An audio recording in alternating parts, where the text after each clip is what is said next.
Here today we have incredible news about the outbreak on Animal Farm. Yes, that is very true, Jason. For many rumors have been spread about the arguments between the animals and the humans on Manor Farm, or now so-called Animal Farm. Matt, you have a point there. For the last time we heard about the chaos the animals on Manor Farm, now known as Animal Farm, kicked the humans right off the property, including Mr. Jones.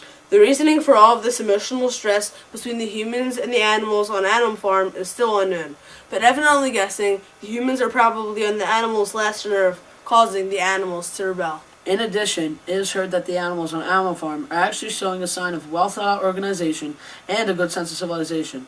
To top it all off, it seems that the animals are even learning the ways of human communications and ways of survival. All of these questions will hopefully be answered within moments to come, for we are presenting exclusive interviews broadcasting certain people and animals experiencing all of the drama going on all throughout Animal Farm. Now to you, Jason, with some exciting footage of your interview with Mr. Jones.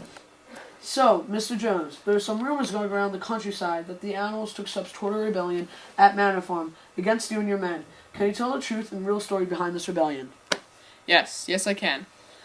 Well, I was coming home from the Red Lion Bar one day, and all of a sudden these animals on Manor Farm just started to attack me like they needed something. They were in frustration.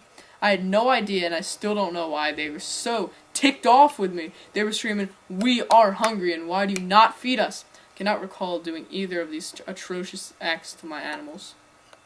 Then why do you recall the animals chanting these rude comments? And in addition, why would you assume that the animals were upset just for these reasons? Maybe it could have been anger put towards many other actions you and your men could have taken. I guess I said these horrific things because they don't like the fact that they can do whatever they want. I did not seem to hear any of these complaints, therefore leading to me to believe that these were the only complaints and concerns my animals had. Look, Jason, I do not necessarily know why these animals on my farm rebelled against me, and honestly, I do not think it was for a very good reason. I'm sure of myself that the reason was because they were tired of not having what they say goes on the farm. Wait, so are you saying that the animals are equivalent to slaves on what used to be your farm? No, not at all. I'm just trying to say I'm the one who runs the farm. I do not treat my animals like slaves. I love them. Look, don't take this the wrong way. All I know is that one time when I came back to my barn, I was attacked. So I brought all my men along with me and then tried to get control of my farm again. Yes, I did use force, but I was only getting them back, for they applied force first. I believe my bullet even shot one of my pigs. I don't completely recall. Then the animals pulled some kind of complex battle attack into my men. The next thing I know, I was running out of there so fast I didn't even know where I was running to. This is all I know. Good day, Jason. Thank you for your time, Mr. Jones, and have a nice day regaining your farm. Retreat! Retreat! And now, back to the show. So, Snowball, what is your point of view on this massive rebellion? Do you like living without Mr. Jones? I personally like this rebellion. Ever since Mr. Jones was kicked out, the animals here had more food to eat. That was my biggest concern. I also feel more free in a way, like I've never felt before. Without Mr. Jones, I've been able to feed myself as much as I want and for my fellow pigs. Before I had to provide my own food to Mr. Jones and his men. So yeah, I guess you could say I like it better living here without Mr. Jones. Oh, that is very interesting. The funny thing is that the opposing sides have opposite stories, meaning you and Mr. Jones. But this is nothing different from what I had expected. Snowball, I heard that you are suffering from a pretty serious injury. Is this true? Actually, that is true, Matt. I got shot with a bullet. And believe it or not, Matt, the bullet came from Mr. Jones's gun. This was a pure evidence how Mr. Jones goes on rages, and I wouldn't be surprised if he came in drunk. That hopefully shows you that he tries and wants to take total control over us animals, and he will do anything to accomplish it. So, I see. Snowball, do you have any more comments that you want to tell our audience about this incident, the Battle of the Cowshed? Yes, one last thing. Jones cannot live without being in total control of us.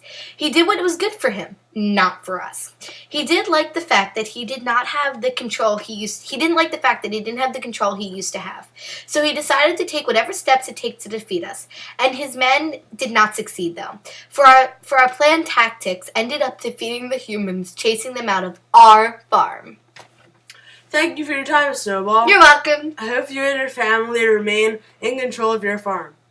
Now, back to you, Jason. As shown in our interviews, opposite sides have opposite stories to tell. The one that is telling the truth is still unknown, and probably will be for many years to come. The good part about all this is that we have a pretty good idea of what could have happened. We know that at least one side is telling the truth. Mr. Jones could actually be a good, caring farmer, or for all we know, he only gives his animals enough food for them to survive off of.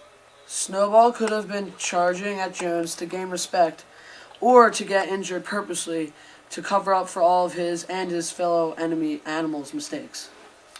Who is the person causing the struggle? Is Jones the bad guy out, or is Snowball? Whoever it is will be the result of how Animal Farm turns out to be. Thanks for watching our show.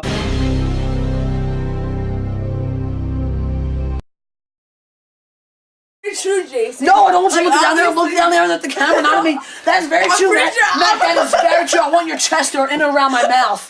I'm pretty sure that's not Jason. Oh my God! I'm gonna kill you! Oh God! For the rebellion! Oh my god. I'm gonna get you. Now, back to the show. Woo! Little hand thing. Why? Oh, listen. Do you want me to do it? Look. Now, like this. back to the show. Go like this. Now, back Back to to the the show. show. But all I do, perfect things because, well, really, they don't like. Your hand is like wobbling. I really like this. I can't do it. All of these questions. Oh my God! Seriously, Matt? That was him. I know that was all him. Thanks for Thanks for watching our watching the show. That's terrible.